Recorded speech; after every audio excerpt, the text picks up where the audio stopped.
Hey guys, Brandon Bergeron here again out of the Academy in Minneapolis, Minnesota.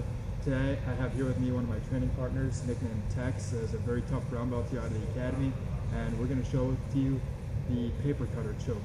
It's a very, very basic choke from side control, but it's very strong if you know how to do it and do it right. It's a very high percentage finish and very low risk, so it's a great technique that you should add to your game. Let's get started.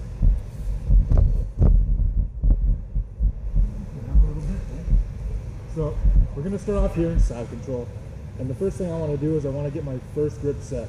So I'm going to be here, and I'm going to come across his neck and grab his gi. There's a specific grip that I like to use, which I'll show here in a minute, but for now I'm going to keep going with the technique.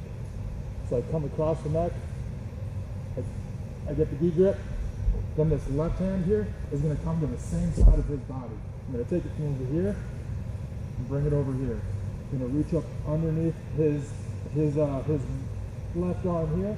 I'm going to try to grab either the shoulder or reach into the collar. Either one is a great grip. Alright? So I get here, and now I'm going to drop my elbow to the ground, and that might be enough to get the choke. However, sometimes it's not. And if it's not, a mistake that a lot of people do, they'll go here, and then they'll try to maybe drive all their weight down just to try to crush their trachea, and that's not going to get it quite as tight. But what I can do, I drop my elbow to the ground, and then if I'm still not getting it, I'm going to take my elbow, I'm going to run it up toward his head. So much so that it's going to go all the way over, and it's going to actually open up his neck and pull that lapel tighter, right? So again here, he's not choking yet. I'm going to run up. The choke's right there. Now let's go over this grip a little bit. When I set this grip, I have a very methodical thing that I like to do, or a very specific grip that I like. Some people come in and they'll just grab a handful of whatever and, and just try to, caveman it.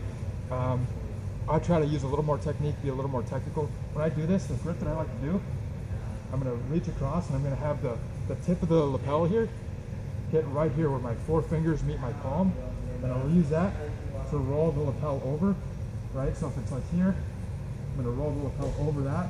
Then I'm going to take my four fingers, curl, and reach underneath here, just like this. So this gets folded over with my four fingers underneath, and my thumb is going to wrap underneath inside of his gi, just like this. It's a very, very tight grip, okay?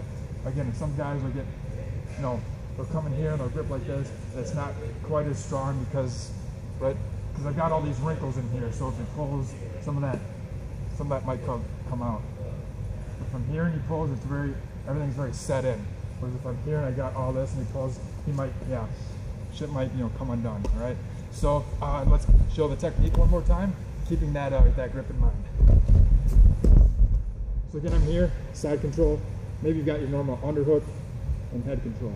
First thing that I like to do is bring this over to the neck. The reason being, I don't like setting this grip first because now I don't have quite as much control of him. He can get it on the side, turn in, he maybe take my back, all right? So I try to set the choking hand first. Gonna be here, gonna take this out. Another thing, don't come here, don't come up and try to come down because he's gonna tuck his chin. Yeah, all right, so when I'm setting this first grip, if he tucks his chin on me, go ahead. I'm gonna take my knuckles just like this. I'm gonna come in underneath his jawline and up under just like that, all right? So tuck your chin again. I'm gonna come, follow the jawline, get underneath the neck. I'm gonna use my forearm to raise his jaw up. And then again, I can set my grip just how I like it. Where I fold that top part or that thick part of the collar over. My thumb is inside of his gi. My four fingers are kind of wrapped up between the thin part of the gi and the thick part of the collar, all right? So I get this grip. This hand's gonna come, no, I'm gonna stay down tight on him. This hand's gonna come just like this. And I'm not gonna take any weight off him. But for demonstration purposes here, I'm taking the weight off. So you can see my hand is coming underneath.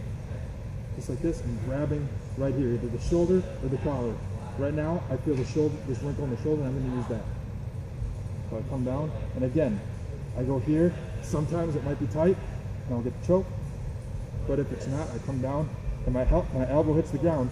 Don't try to put all your weight here, because a thing that he's going to be able to do, he's going to be able to push up to my elbow. Go ahead and take that next. I'm going to try to drop it down, and he's going to push up, and I won't get there, because I'm trying to just balance my weight on his trachea. So what I do, I drop this, and once my elbow hits the mat, it's going to stay glued to the mat and just slide up.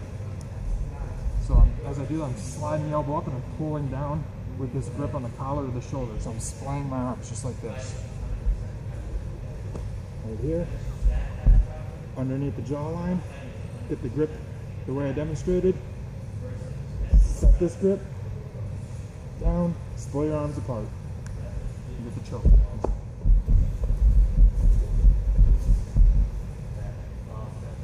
Again, guys, this is a great technique to do because it's very low risk.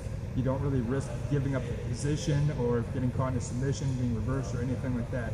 So it's something that's very easy to train and to try while you're doing your open rolling at your gym, all right? So don't be afraid to let it go, give it a shot, and see if you can make those little details work.